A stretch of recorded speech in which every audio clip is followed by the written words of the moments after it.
And so you struggle with love and with lust. And sometimes it really gets confusing because you don't know the difference between, okay, what is love and what is lust. Some of y'all got mamas that like for in the last 5 years, she had 2-3 different boyfriends. And so every time you talk, even adults are not showing you a good picture of what is love and what is lust. The takeover.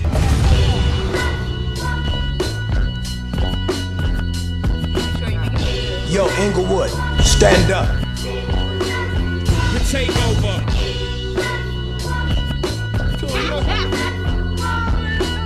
The takeover.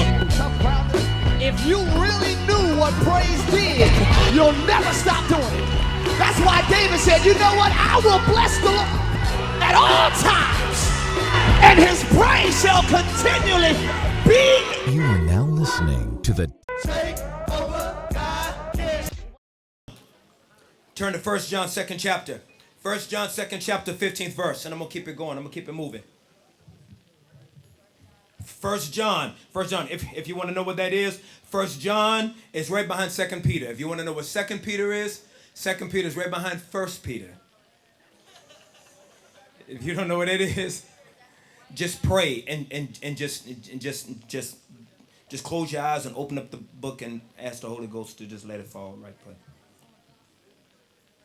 1 John 2nd chapter, the 15th verse. 1 John 2nd chapter, 15th verse.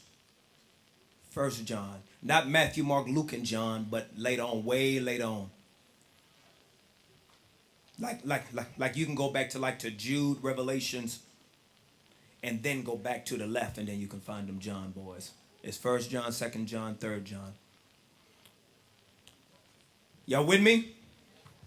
Y'all with me? Okay, somebody still trying to find it? Okay.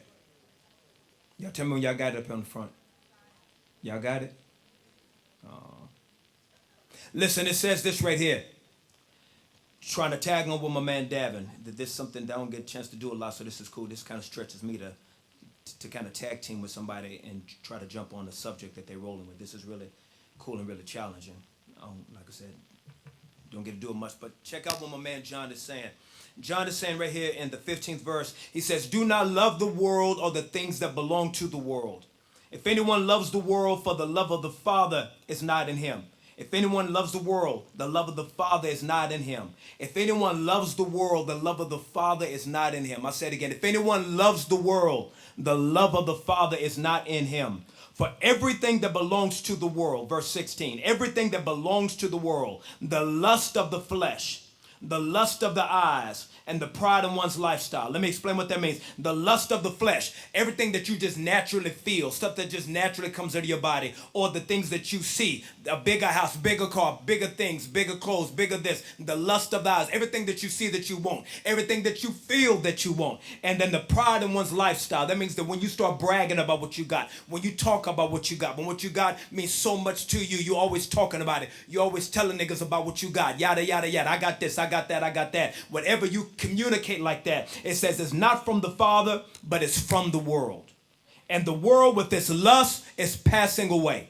I'll say it again. The world and its lust is passing away, but the one who does the will of God remains forever. Love, lust, the love of the world, the lust of the flesh, the love of the world. The love of God, the lust of the flesh, the love of God, love, lust. We're talking about love and lust, the yin and the yang, love and lust. You know, there's a difference. You know, even some of y'all remember some of the different songs. It's kind of hard to remember nowadays, but you remember jam like this?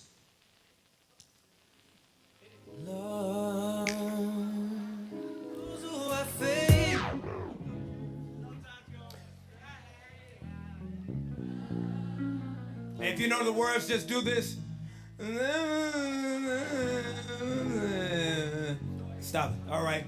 Now, what I loved about that song, and probably what you loved about that song, is that was a song that had a dope groove, and even the video was really dope. It was nothing nasty about it. Wasn't nobody trying to grab on some booties. Wasn't nobody trying to rub no credit cards down no girl cheeks. It wasn't nothing like that. It was just a really good love song, talking about really good love stuff. And if you listen to the song, even cats in church was singing that song. You know what I mean? It was just one of them really, really, really good, feel good, serious love song that had nothing to do with anything dirty, nasty, funky, freaky, horny. Just a good love song. And then what was that? That was like what, 1990, what, 8, 99? Was that 2000? Okay, by 2000, 2001. Okay, so 2000, 2001, and so that's been almost 10 years ago. And now it's 2010, and you got songs like this. Which one of y'all? Now, normally I don't do it. Now, he was like, Lord, what do I do? What do I do, Jesus? I'll just throw some Crip signs, some blood signs. I'll just...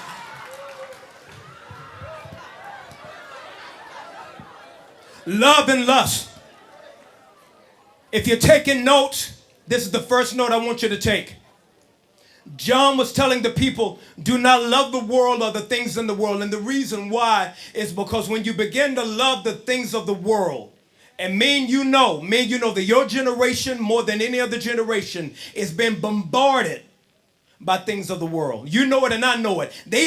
But when I was coming up, they had MTV cribs. Now they have MTV teen cribs. Have you seen some of these cribs that some of these kids live in?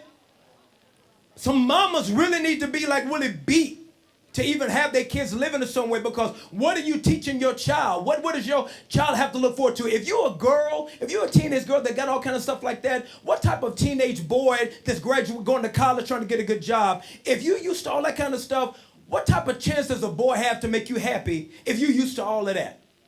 You see the danger in that? You may find a good dude, but if he ain't got the kind of loot to keep what your mama and them been going, and so it's so dangerous what's happening in your generation. And so your generation is being bombarded more than any other generation about the things of the world, the lust of the world, the lust of what you see, the lust of what you feel, and the pride in one lifestyle. Look at these new shoes, what I got on, what I'm rocking. But sometimes Takeover can look like a fashion show. Y'all come in there so fresh, and y'all be fresh. Y'all be fresh, but y'all be fresh intentionally. You know it. Before you come to church, you know you just spend about 30 minutes. They're going to be shouting, but I'm going to come up in them. I'm going to be killing them. This right here, boy, I'm going to kill them. And you know that your generation is being bombarded. And so you struggle with love and with lust. And sometimes it really gets confusing because you don't know the difference between, okay, what is love and what is lust. Some of y'all got mamas that like in the last 5 years, she had 2, 3 different boyfriends. And so every time you turn, even adults are not showing you a good picture of what is love and what is lust. Even the church, even religion, even politics. Every time you turn around, people loved Barack 365 days ago. Now people like hating on him. People are dogging him. Not only Republicans, but even Democrats. It's like love right now is so temporary that you can get confused because you don't know what the difference is. Let me tell you the difference between love and lust. If you're taking notes, write this down. Write this down. Differences. Let me tell you the difference between love and lust. If you're taking notes, write this down. Write this down.